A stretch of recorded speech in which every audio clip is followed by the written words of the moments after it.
Hello friends, എല്ലാവർക്കും നമസ്കാരം. നിങ്ങളേവരും കാത്തിരിക്കുന്ന നയനിയുടെയും ആദർശിന്റെയും അപ്കമിംഗ് വിശേഷങ്ങളിലേക്ക് എല്ലാ കൂട്ടുകാർക്കും സ്വാഗതം. എല്ലാവർക്കും നല്ലൊരു ദിവസം ആശംസിച്ചുകൊണ്ട് തന്നെ നമുക്ക് അപ്കമിംഗ് വിശേഷങ്ങളിലേക്ക് കടക്കാം. വരാനിരിക്കുന്ന വിശേഷമാണ് ഒരു 3-4 എപ്പിസോഡ് ഞാൻ ഒരു 10 മിനിറ്റിൽ പറഞ്ഞു തീർക്കും കേട്ടോ. അപ്പൊ ചുരുക്കത്തിൽ ഒരു 3-4 എപ്പിസോഡ് വരാനുള്ള 3-4 എപ്പിസോഡ് ഞാൻ പറയുന്നുണ്ട്. അപ്പൊ ഏതായാലും വിശേഷത്തിലേക്ക് കിടക്കാണ്. ആരെങ്കിലും നമ്മുടെ ചാനൽ ആദ്യമായിട്ട് കാണുന്നുണ്ടെങ്കിൽ സബ്സ്ക്രൈബ് ചെയ്ത് വെക്കുക. വീഡിയോ ഇഷ്ടപ്പെടുകയാണെങ്കിൽ ഒരു ലൈക്ക് അടിച്ചിട്ട് പോകാൻ മറക്കരുത്. അപ്പൊ നമുക്ക് നേരെ വിശേഷത്തിലേക്ക് തന്നെ പോകാം. അങ്ങനെ നമ്മുടെ ദേവയാനി ആകെ മൊത്തത്തിൽ തെറ്റിദ്ധരിച്ചിരിക്കുകയാണല്ലോ ആദർശിനെ. അപ്പം ദേവയാനി സത്യങ്ങളൊക്കെ തിരിച്ചറിയാൻ പോകുന്ന കുറച്ച് ഭാഗങ്ങളാണ് ഞാൻ പറയുന്നത്. ദേവയാനി ആണെങ്കിൽ ആദർശിനെ അടുപ്പിക്കുന്ന കൂടിയില്ല കേട്ടോ. എന്നെ അമ്മയെന്ന് വിളിക്കരുത്, നീ എന്റെ കൺമുമ്പിൽ വരരുത് എന്നൊക്കെ പറഞ്ഞിട്ടുണ്ട്. അപ്പൊ അറിയാലോ, ആദർശിന് ദേവയാനി എന്ന് വെച്ചാൽ ജീവനാണ്. അമ്മ അമ്മ അമ്മ എന്ന് ഏത് നേരവും അമ്മയുടെ കാര്യം പറഞ്ഞ് നടക്കുന്ന നമ്മുടെ ആദർശിന് ഇതൊന്നും അത്രയ്ക്ക് ഉൾക്കൊള്ളാനായിട്ട് പറ്റുന്നില്ല. പിന്നെ നയന് കൂടെ ഉണ്ടല്ലോ എന്ന ഒരു ഉറച്ച വിശ്വാസത്തോടു കൂടി അങ്ങ് പോവുകയാണ്. അപ്പൊ അങ്ങനെയൊക്കെ ഇരിക്കെ നമ്മുടെ ദേവയാനിക്കും സ്വന്തം മകനോട് ഇങ്ങനെ പെരുമാറുന്നത് കൊണ്ട് സങ്കടങ്ങളൊക്കെ ഉണ്ട്. അപ്പൊ ഇതിന്റെ പിന്നിലെ യാഥാർത്ഥ്യം എന്താണെന്ന് ദേവയാനിക്ക് അറിഞ്ഞേ പറ്റൂ. അതെങ്ങനെയാണെങ്കിലും ദേവയാനിക്ക് അറിയണം. ഇനിയിപ്പം ആദർശിന്റെ കുട്ടിയാണോ അനഘ, അതോ ഇനി അനഘയല്ല, സോറി, ചന്തുമോള്, അതോ ഇനിയിപ്പൊ അതിന്റെ പിന്നിൽ വേറെ എന്തെങ്കിലും കഥയുണ്ടോ? എല്ലാവരും പറയുന്നത് പോലെ ഇതൊന്ന് അറിഞ്ഞേ പറ്റൂ എന്നൊക്കെ ഇങ്ങനെ മനസ്സിൽ ഉറച്ചു വിശ്വസിച്ചിട്ട് ആദ്യം പോകുന്നത് അമ്പലത്തിലേക്കാണ്. അപ്പൊ അമ്പലത്തിലേക്ക് പോകാൻ ഒരുങ്ങുന്നതിന് മുമ്പായിട്ട് തന്നെ നമ്മുടെ ജയൻ ചോദിക്കുന്നുണ്ട്, എങ്ങോട്ടാണോ താൻ പോകുന്നത് എന്ന്. അത് പിന്നെ എനിക്ക് അമ്പലത്തിൽ ഒന്ന് പോകണം. കുറച്ച് ദിവസങ്ങളായി ഞാൻ അമ്പലത്തിൽ പോയിട്ട്. എനിക്ക് അമ്പലത്തിൽ പോയി എൻ്റെ മനസ്സ് തുറന്ന് എൻ്റെ സങ്കടങ്ങളെല്ലാം എൻ്റെ ദൈവത്തിനോട് പറയണം എന്ന് പറഞ്ഞപ്പം അത് നല്ലൊരു ഐഡിയ തന്നെയാണ്. തൻ്റെ മനസ്സിലുള്ള സങ്കടങ്ങളൊക്കെ ദൈവത്തിനോട് നീ തുറന്ന് പറ. ഏതായാലും അപ്പം ദൈവം നിന്റെ മനസ്സെങ്കിലും ഒന്ന് മാറ്റുമെങ്കിൽ മാറ്റട്ടെ. ചിലപ്പോൾ നിന്റെ മനസ്സ് ദൈവത്തിനെ കണ്ടു കഴിയുമ്പോൾ മാറിയാലോ. കാരണം ആദർശനോട് നിനക്ക് സ്നേഹം തോന്നിയാലോ, വിശ്വാസം തോന്നിയാലോ. അപ്പോഴേക്കും തന്നെ നമ്മുടെ ദേവയാനി പറയുന്നുണ്ടോ, ആ ഒരു സ്നേഹത്തിനും വിശ്വാസത്തിനും വേണ്ടി ഒന്നും അല്ല ഞാൻ പോകുന്നത്, എൻ്റെ ഒരു മനസ്സമാധാനത്തിന് വേണ്ടിയാണ് ഞാൻ പോകുന്നത് എന്ന് പറയുമ്പോൾ നിന്റെ മനസ്സമാധാനം നീയായിട്ടാ കണ്ടെത്തേണ്ടത് ദേവയാനി. അല്ലാതെ നിന്റെ മനസ്സമാധാനം ദൈവം നിനക്ക് തരില്ല, അത് നീയായിട്ട് തന്നെ കണ്ടെത്തണം. ദൈവമുണ്ട്, വിശ്വസിക്കണം. പക്ഷെ നമ്മുടെ കയ്യിലിരിപ്പും കൂടെ നന്നാകണം എന്നിങ്ങനെ പറയുന്നുണ്ട്. അപ്പോഴേക്കും ദേവയാനിക്ക് ദേഷ്യം വന്നിട്ട്, നിങ്ങളൊക്കെ എന്തൊക്കെ പറഞ്ഞാലും ഞാൻ ഇപ്പം അമ്പലത്തിലാ പോകുന്നത്, അതുകൊണ്ട് കൂടുതലായിട്ടും എന്നോട് ഒന്നും പറയാൻ നിൽക്കരുത്, ജയേട്ടനൊന്ന് മാറെന്നും പറഞ്ഞ് നേരെ അമ്പലത്തിലേക്ക് പോവാണ് കേട്ടോ ദേവയാനി. അങ്ങനെ അമ്പലത്തിലേക്ക് ചെല്ലുന്നു. അമ്പലത്തിലേക്ക് ചെന്നിട്ട് പ്രാർത്ഥിക്കുന്നു. ഇപ്പം ദേവയാനിയുടെ നിപ്പ് എടുപ്പൊക്കെ കണ്ടപ്പം അവിടുത്തെ ശാന്തി ഇവർ അറിയുന്നതാണല്ലോ. അപ്പൊ അവിടുത്തെ ശാന്തി തിരുമേനി ചോദിക്കുകയാണ്, എന്താ ദേവയാനി പറ്റിയത്, എന്താ എന്തെങ്കിലും പ്രശ്നമുണ്ടോ? മരുമോളുമായിട്ട് കൂട്ടൊക്കെ ആയല്ലോ, മരുമോളെ സ്നേഹിക്കാൻ തുടങ്ങിയല്ലോ, അതുപോലെ ഒരു മരുമകളെ കിട്ടിയത് നിന്റെ ഭാഗ്യമാണ് എന്ന് പറഞ്ഞപ്പോൾ ദേവയാനി പറയാം, അതുപോലെ ഒരു മരുമകളെ കിട്ടിയത് എന്റെ ഭാഗ്യമൊക്കെ തന്നെയാണ്. പക്ഷെ അവക്ക് വേണ്ടതെല്ലാം എനിക്ക് കൊടുക്കാൻ പറ്റുന്നില്ലല്ലോ എന്ന് ഓർത്തിട്ടാ എനിക്ക് സങ്കടം. അവക്കൊരു നല്ല ഭർത്താവിനെയാണ് ഞാൻ കൊടുത്തത്. എൻ്റെ മകൻ നല്ലൊരു ഭർത്താവാണെന്ന് ഞാൻ ഇത്രയും നാൾ കരുതിയിരുന്നു. പക്ഷെ തിരുമേനി, ഞാൻ വിചാരിച്ച പോലെ അല്ല കാര്യങ്ങൾ എന്ന് പറഞ്ഞപ്പം, എന്താ ദേവയാനി പറയുന്നത്? ആദർശ് എന്തെങ്കിലും തെറ്റ് ചെയ്തോ? അല്ലെങ്കിൽ ആദർശന് എന്താണ് കുഴപ്പം? മൂർത്തി സാറിനെ പോലെ ഉള്ളൊരു മകനാണല്ലോ. സാറിന്റെ അതേ ശീലങ്ങളൊക്കെ ഉള്ളൊരു മകൻ തന്നെയാണ് ആദർശ്. അതുകൊണ്ട് തന്നെ ദേവയാനി നീ പേടിക്കണ്ട, ആദർശ് പെർഫെക്റ്റ് ആണെന്ന് പറയുമ്പം, ഇല്ല, നമുക്കെല്ലാം തെറ്റിപ്പോയി, ഈശ്വരന് സഹിതം തെറ്റിപ്പോയി എന്ന് പറയുന്നതാണ് നല്ലത്. അത് പിന്നെ ഇപ്പം ഞങ്ങളുടെ കുടുംബത്തില് ഒരു കുട്ടി വന്നിട്ടുണ്ട്, ചന്തുമോളെന്ന് ആ കുട്ടിയുടെ പേര്. അതിനിപ്പോ എന്താ, ഇതുപോലെ ഒത്തിരി കുട്ടികളെ ദത്തെടുത്ത് പഠിപ്പിക്കുകയൊക്കെ ചെയ്യുന്ന ആളാണല്ലോ മൂർത്തി സാറ്. ഇത് അതുപോലെ അല്ല തിരുമേനി, ഈ കുട്ടി വന്നിരിക്കുന്ന ഉദ്ദേശം എന്താണ് ഏതാണെന്നൊക്കെ എനിക്കിപ്പം വ്യക്തമായിട്ട് ശാന്തിയോട് പറയാൻ പറ്റില്ല. കാരണം അതിന് പിന്നിൽ ഒരുപാട് കാര്യങ്ങളുണ്ട്. അത് സത്യമാണോ അതോ ഇനിയിപ്പം അത് കള്ളമാണോ എന്നൊക്കെ അറിയാതെ ഞാനത് പറഞ്ഞു കഴിഞ്ഞാൽ അതൊരിക്കലും ശരിയാവില്ല. അതുകൊണ്ട് എനിക്ക് ദൈവത്തിന്റെ അടുത്ത് വന്ന് പ്രാർത്ഥിക്കാനാണ് ഇപ്പൊ തോന്നിയത്. എൻ്റെ മകൻ ഒരിക്കലും തെറ്റ് ചെയ്യരുതെന്ന് ഞാൻ ആഗ്രഹിക്കുന്നുണ്ട്. പക്ഷെ അത് തെറ്റാണോ അതോ ഇനിയിപ്പം എൻ്റെ മകൻ ചെയ്തത് ശരിയാണോ അതോ ഇതിന് പിന്നിൽ വേറെ എന്തെങ്കിലും ഉണ്ടോ എന്നൊന്നും എനിക്ക് അറിഞ്ഞൂടാ. പക്ഷെ ഇതെനിക്ക് ശാന്തിയോട് തുറന്നു പറയാനും പറ്റില്ല എന്ന് പറഞ്ഞപ്പം, തൻ്റെ മനസ്സിൽ എന്ത് വിഷമം ഉണ്ടെങ്കിലും അത് പോകും ദേവയാനി ദൈവത്തിനോട് പ്രാർത്ഥിക്കുക. പിന്നെ മനസ്സ് ശാന്തമായിട്ട് വയ്ക്കുക. തെറ്റ് തെറ്റ് തന്നെയാണ്, ശരി തന്നെയാണ്. അത് അല്ലാതെ ഒരിക്കലും ആവില്ല. പക്ഷെ നമ്മുടെ മനസ്സിനെ നമ്മൾ പറഞ്ഞ് വിശ്വസിക്കുന്നതാണ് ശരി, നമ്മൾ പറഞ്ഞ് വിശ്വസിപ്പിക്കുന്നതാണ് തെറ്റെന്നും കൂടെ നമ്മൾ കരുതുക എന്നൊക്കെ പറഞ്ഞ് ശാന്തിയുടേതായ രീതിയിൽ അവരിങ്ങനെ സംസാരിക്കുമല്ലോ. അപ്പൊ അങ്ങനെയൊക്കെ സംസാരിക്കുന്നുണ്ട്. എന്തോ നമ്മുടെ ദേവയാനിക്ക് ദൈവത്തിനെ കണ്ടിട്ട് ഒരു സമാധാനം കിട്ടിയിട്ടില്ല. നേരെ വീട്ടിലേക്ക് ചെല്ലുകയാണ്. വീണ്ടും മുറിയിൽ ഇരുന്ന് അങ്ങോട്ടും ഇങ്ങോട്ടും നടക്കുന്നു. മനസ്സമാധാനം ഇല്ലാതെ ഉറങ്ങാൻ പറ്റാതെ ഇരിക്കുന്നു. അങ്ങനെ രാത്രി ഇങ്ങനെ ഉറങ്ങാൻ പറ്റാതെ ബാൽക്കണിയിൽ കൂടി ഇങ്ങനെ നടക്കാൻ വന്നപ്പോഴാണ് പെട്ടെന്ന് അവിടെ നിന്നൊരു ശബ്ദം കേൾക്കുന്നത്. ബാൽക്കണിയുടെ അവിടെ നിന്നൊരു ശബ്ദം കേൾക്കുന്നു. പെട്ടെന്ന് നോക്കിയപ്പോഴത്തേക്കും നമ്മുടെ അഭിയാണ്. അഭി അങ്ങനെ ഇങ്ങനെയൊക്കെ ഫോണിൽ കുത്തിക്കൊണ്ട് നടക്കുകയാണ്. അപ്പോഴേക്കും പെട്ടെന്ന് അഭിക്ക് ഒരു കോൾ വന്നു. അപ്പൊ തന്നെ നമ്മുടെ ദേവയാനിക്ക് എന്തോ സംശയം തോന്നി കേട്ടോ. എന്തോ ഉണ്ടല്ലോ, എന്തോ ഇതിന്റെ പിന്നിലുണ്ടല്ലോ. അഭി എന്താ ഈ പാതിരാത്രി ഇതിങ്ങനെ നടക്കുന്നത്?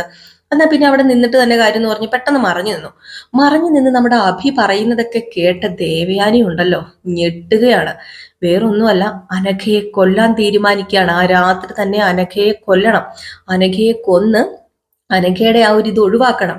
ഒരിക്കലും താനാണ് തന്റെ അനഘയുടെ കാമുകനെന്നോ ആ കുഞ്ഞിന്റെ അച്ഛനെന്നോ ആരും അറിയാൻ പാടില്ല. അപ്പം അവിടെ നിന്ന് അപ്പുറത്തെ സൈഡിൽ നിന്നും പറയുന്നത് വേറെ ഒന്നുമല്ല, അനഘ ചലിക്കാൻ തുടങ്ങിയിട്ടുണ്ട്, കരയാൻ തുടങ്ങിയിട്ടുണ്ട്. ഇനിയിപ്പോ ഉടനെ തന്നെ ശബ്ദവും കൂടെ പുറപ്പെടുവിക്കുമെന്നാണ് ഡോക്ടർ പറഞ്ഞിരിക്കുന്നത്. അങ്ങനെ ആയിട്ടുണ്ടെങ്കിൽ ബോസിന്റെ കാര്യം പോക്കാണെന്ന്.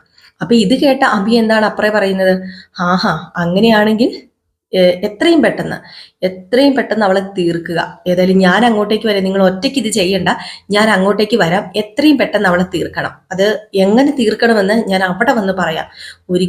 ഒരിക്കലും അവൾ ഇനി ജീവിച്ചിരിക്കാൻ പാടില്ല എന്നൊക്കെയാ പറയുന്നത്. പക്ഷെ അനഘാന്ന് പേരെടുത്ത് പറയുകയോ അങ്ങനെയൊന്നും പറയുന്നില്ല കേട്ടോ. അപ്പൊ തന്നെ മനസ്സിലായി നമ്മുടെ ദേവയാനിക്ക് എന്തോ ഉണ്ട്, ആരെയോ കൊല്ലാനുള്ള ഉദ്ദേശമാണ് അഭിക്കുന്നത്. ഇത് കേട്ടതും ഒരു ഞെട്ടലോട് കൂടി ദേവയാനി നിൽക്കുക. അപ്പൊ ഇനിയിപ്പം ദേവയാനിക്ക് തന്നെ കളത്തിൽ ഇറങ്ങി കളിക്കാൻ പറ്റില്ല. അഭി ഇപ്പം പോകും. അഭിയുടെ പുറകെ പോകണമെങ്കിൽ ആരെങ്കിലും ഒരാളും കൂടെ കൂട്ടു വേണം. സ്വന്തം മരുമകളെ തന്നെ കൂട്ടു വിളിക്കുകയാണ്. അങ്ങനെ നയനിയെ പോയി കാണുന്നു. നയനെ ഫോൺ വിളിക്കുകയാണ്. നയനെ ഫോൺ വിളിച്ചു. നയനെ ഫോൺ എടുത്തു. ആദർശ് നല്ല ഉറക്കമാണ്. അപ്പൊ മോളിപ്പം പെട്ടെന്ന് ഇങ്ങോട്ട് ഇറങ്ങി വരാൻ പറയാണ്. ഇങ്ങനെ നമ്മുടെ നയനെ പുറത്തേക്ക് ഇറങ്ങി ചെന്നു. എന്താ അമ്മ എന്താ പറ്റിയെന്ന് ചോദിച്ചപ്പം അത് പിന്നെ നമുക്ക് ഒരു സ്ഥലം വരെ പോകണം. അഭി ഇപ്പം വണ്ടി ഇവിടുന്ന് കൊണ്ടുപോകും, നമുക്ക് അതിന്റെ പുറകെ വെച്ച് പിടിക്കണം. ഒരിക്കലും നമ്മളാണെന്ന് അറിയാൻ പാടില്ല. മാത്രമല്ല ഇവിടുത്തെ വണ്ടി കൊണ്ടുപോയാൽ അവന് മനസ്സിലാകും. നമുക്കൊരു കാര്യം ചെയ്യാം, നമ്മുടെ സെക്യൂരിറ്റിയുടെ സ്കൂട്ടിക്ക് പോകാം. ആ സ്കൂട്ടിക്ക് പോയി കഴിഞ്ഞിട്ടുണ്ടെങ്കിൽ പിന്നെ പ്രശ്നമില്ല എന്ന് പറഞ്ഞുകൊണ്ട് എന്താ ചെയ്യുന്നത്, ഈ സ്കൂട്ടിക്ക് പോകാൻ വേണ്ടി ആ സെക്യൂരിറ്റി സ്കൂട്ടി മേടിക്കുകയാണ്. എന്നിട്ട് നമ്മുടെ അഭിയുടെ പുറകെ വിട്ടടിച്ച് പോവുകയാണ്. ഇവര് എന്താ ഈ ഷോളൊക്കെ വെച്ച് കണ്ണു മാത്രം ഇങ്ങനെ കെട്ടിയിട്ടൊക്കെ ആട്ടോ പോകുന്നത്. ആളെ തിരിച്ചറിയാതിരിക്കാൻ വേണ്ടി തന്നെ അഭിയുടെ തൊട്ടു പിന്നാലെ പോകുന്നു. അഭി നിർത്തുന്നതിന്റെ കുറച്ച് ബാക്കിലായിട്ട് നിർത്തുന്നു. അഭി പതുക്കെ ഇറങ്ങി അനഘയുടെ വീട്ടിലേക്ക് പോകുന്നു. അപ്പൊ തന്നെ നമ്മുടെ നയന പറയുക, അയ്യോ അമ്മ ഇത് അനഘയുടെ വീടാന്ന് ഇങ്ങനെ പറയുന്നുണ്ടാണോ, എങ്കിൽ പിന്നെ ആ പെങ്കൊച്ചിനെ കൊല്ലാനാണ് അവൻ തീരുമാനിച്ചിരിക്കുന്നത്. അവൻ മാത്രമല്ല അവന്റെ കൂടെ 2-3 പേരും കൂടെ ഉണ്ട്. നമുക്ക് എത്രയും പെട്ടെന്ന് അവന്റെ അടുത്ത് ചെല്ലണം, അനഘയെ രക്ഷിക്കണം എന്ന് പറഞ്ഞ് ഇതിനകത്ത് കയറിപ്പോയ അഭി അവിടെ കുറച്ച് പ്ലാൻ ചെയ്യണമല്ലോ ഇവർക്ക് എങ്ങനെ കൊല്ലണം എന്ന്. അപ്പൊ അനഘയെ ഇങ്ങനെ തലകണ അമിക്കി ഇങ്ങനെ തലകണ വെച്ച് ഇങ്ങനെ കൊല്ലുക. ആ സ്പോട്ടിൽ തന്നെ അനഘ തീരും. ഇപ്പൊ ശ്വാസം മുട്ടി മരിച്ചതാണെന്നൊക്കെ കരുതിക്കോളും. ഒന്നാമത് ഇങ്ങനെ കോമ സ്റ്റേജിൽ കിടക്കുന്നതാണ്, ഇവിടെയും അവിടെ ഇല്ലാതെ കിടക്കുന്നതാണ്. അപ്പൊ അതുകൊണ്ട് തന്നെ മരിച്ചതാണെന്ന് ഓർത്തോളൂല്ലോ. അപ്പൊ ഇതാണ് ഇവന്മാരുടെ പ്ലാന്. അപ്പം നമ്മുടെ അഭി തന്നെ കൊല്ലാനാണ് തീരുമാനിച്ചിരിക്കുന്നത്. അവളെ എനിക്ക് കൊല്ലണം, അവൾ എന്നെ ഇങ്ങനെ ഇഞ്ചിഞ്ചായിട്ട് കൊന്നുകൊണ്ടിരിക്കുകയല്ലായിരുന്നോ, അപ്പൊ അതുകൊണ്ട് ഇവളെ എനിക്ക് കൊല്ലണം എന്ന് പറഞ്ഞുകൊണ്ട് തലകണി എടുത്ത് അമുക്കാൻ ചെല്ലുമ്പോഴത്തേക്കും എന്താണ് ചെയ്യുന്നത്, നമ്മുടെ നയനയും ദേവയാനിയും കൂടെ 2 വേറെ കൂട്ടുകാരന്മാരുണ്ടല്ലോ, അവന്മാരുടെ തലക്കിട്ട് കമ്പ് വെച്ച് ഒറ്റ അടി കൊടുക്കുകയാണ്. അവന്മാര് തലക്കിട്ട് അടിച്ചതും വീണു. അപ്പൊ നമ്മുടെ അഭി തിരിഞ്ഞതും അഭിയുടെ തലക്കിട്ടും അടിക്കുകയാണ്. അങ്ങനെ അഭിനെ അടിച്ചു വീഴ്ത്തുകയാണ്. ഏതായാലും ഇവന്മാർ അടിച്ച ഉടനെ തന്നെ ഇവന്മാർ ഓടിയിറങ്ങി. അഭി അവിടെ വീണു കിടന്ന് ഇങ്ങനെ തലയിങ്ങനെ വെച്ചിട്ട് തലേന്ന് രക്തം വാർന്നൊലിക്കുന്നുണ്ട്. പിന്നെ എങ്ങനെയെങ്കിലും അവിടെ നിന്ന് ഇഴഞ്ഞിഴഞ്ഞ് പോവുകയാണ്. ഏതായാലും അനഘയെ അവിടെ കൊല്ലാനായിട്ട് സാധിക്കുന്നില്ല. അപ്പോഴത്തേക്കുമാണ് അവിടുത്തെ വേലക്കാരി ഉണ്ടല്ലോ, അനഘയെ നോക്കാൻ നിർത്തിയ ഹോം നേഴ്സ് ഉണ്ടല്ലോ, ആ ഹോം നേഴ്സ് പെട്ടെന്ന് എണീക്കുന്ന ഈ ഒച്ചയൊക്കെ കേട്ടിട്ട് അപ്പൊ നയന വഴക്ക് പറയുന്നുണ്ട്, നിങ്ങൾ എന്ത് ബോധം കെട്ടാണ് കിടന്ന് ഉറങ്ങുന്നത്, നിങ്ങളോട് ഞാൻ പറഞ്ഞിട്ടില്ലേ എപ്പോഴും അനഘയുടെ മേലൊരു കണ്ണ് വേണമെന്ന്. ഏതായാലും അനഘയ്ക്ക് ഈ ഒരു തലകണ വെച്ചിങ്ങനെ അമുക്കിയല്ലോ, കുറച്ചൊക്കെ അമുക്കി. ഇപ്പം തന്നെ കണ്ണൊക്കെ ഇങ്ങനെ മലന്നു പോയി. അപ്പൊ തന്നെ ഡോക്ടറിനെ വിളിക്കുകയും നയന കാര്യങ്ങളൊക്കെ ചോദിച്ചപ്പോഴത്തേക്ക് നാളെ രാവിലെ ഹോസ്പിറ്റലിൽ എത്തിച്ചാൽ മതി, ഇപ്പം തൽക്കാലം ഫസ്റ്റ് എയ്ഡ് ഒക്കെ പറഞ്ഞു കൊടുത്തു. അങ്ങനെ ചൂടുവെള്ളമൊക്കെ വെച്ച് എന്തൊക്കെയോ കാണിക്കുകയൊക്കെ തിളപ്പിച്ച് ചൂടുവെള്ളമൊക്കെ വെച്ചു. പക്ഷെ ഇപ്പോഴും അനഘ സംസാരിക്കുന്നില്ല. പക്ഷെ നമ്മുടെ ദേവയാനിക്ക് മനസ്സിലാകുകയാണ് അഭിക്ക് ഇതിന്റെ പിന്നിൽ എന്തോ ഉണ്ട്. തൻ്റെ മകൻ നിരപരാധിയാണ്, തൻ്റെ മകൻ ഇതിന്റെ പിന്നിൽ ആരോ പെടുത്തിയതാണ്, അത് അഭി തന്നെയാണ് പെടുത്തിയിരിക്കുന്നത്. അപ്പൊ അഭിയുടെ കുഞ്ഞ് തന്നെ ആയിരിക്കുമെന്ന് ഒരിത് തോന്നുകയാണ്. ദേവയാനിക്കും നയനയ്ക്കൊക്കെ സംശയം ഉണ്ടല്ലോ. ഏതായാലും ഇനി DNA കൂടെ വന്നു കഴിയുമ്പോഴേ അറിയത്തുള്ളൂ. DNA വരാൻ താമസിക്കുന്നത് വേറെ ഒന്നും കൊണ്ടുമല്ല, നമ്മുടെ ഫോറൻസി ലാബിലുള്ള കിരണിന്റെ കൂട്ടുകാരൻ എങ്ങാണ്ട് അപ്പൊ സ്ഥലത്തില്ല, അങ്ങനെ എങ്ങാണ്ടൊക്കെയാണ് പറയുന്നത്. കഥ വലിച്ചു നീട്ടിക്കൊണ്ട് പോകണല്ലോ, അതുകൊണ്ടൊക്കെ ആയിരിക്കും കേട്ടോ. അപ്പൊ ഈ കഥ ഞാനിപ്പോ പറഞ്ഞിരിക്കുന്ന ഒരു 3-4 എപ്പിസോഡായിട്ട് വലിച്ചു നീട്ടി വരാൻ പോകുന്ന കഥയാണ് കേട്ടോ. അത് ഞാൻ ചുരുക്കത്തിൽ അങ്ങ് പറഞ്ഞതാണ്. ഇതൊരു 3-4 എപ്പിസോഡായിട്ടാണ് കാണിക്കുന്നത്. അപ്പൊ എല്ലാവരും കാത്തിരിക്കുക. നമ്മളിപ്പം ഡെയിലി കഥ ചെയ്യുന്നില്ല, ഒന്ന് ഇടവിട്ടാണ് കഥ ചെയ്യുന്നത്. കാരണം നമ്മൾ 3-4 എപ്പിസോഡ് അടുപ്പിച്ച് പറയുന്നുണ്ട് ചുരുക്കത്തില്. അപ്പൊ അതുകൊണ്ട് തന്നെ ഡെയിലി ചെയ്യുകയാണെങ്കിൽ ഒത്തിരി നമ്മൾ മുന്നിലേക്ക് പോകും. അത് മാത്രമല്ല, നമ്മുടെ രേവതിയുടെയും സച്ചിയുടെയും കഥ നമ്മൾ ഇടയ്ക്ക് അപ്കമിങ് വിശേഷങ്ങൾ ഒന്നിടവിട്ട് നമ്മൾ പറയുന്നുണ്ട്. അത് നമ്മൾ റിയൽ സ്റ്റോറി ന്യൂവിലാണ് പറയുന്നത്. അപ്പൊ അതുകൊണ്ടാണ് കേട്ടോ ഇത് രണ്ടും ഒരു ദിവസം ഒന്ന്, മറ്റേ ദിവസം ഒരു ദിവസം നമ്മുടെ നയനയുടെയും ആദർശിന്റെയും അപ്കമിങ് ആണെങ്കിൽ ഒരു ദിവസം നമ്മുടെ രേവതിയുടെയും സച്ചിയുടെയും അപ്കമിങ് വിശേഷമാണ്. അപ്പൊ അതുകൊണ്ടാണ് ഞങ്ങൾ ഗ്യാപ്പ് ഇട്ട് ചെയ്യുന്നത്. പിന്നെ മെയിൻ വിശേഷങ്ങൾ രേവതിയുടെയും സച്ചിയുടെയും നയനയുടെയും ആദർശിന്റെയും നമ്മൾ മെയിൻ ചാനലിൽ ഇടുന്നുണ്ട്. അപ്പം അതിന്റെ ലിങ്ക് നിങ്ങൾക്ക് വേണമെങ്കിൽ കമന്റ് ബോക്സിൽ ഒന്ന് വന്ന് പറഞ്ഞാൽ മതി കേട്ടോ, തരാം.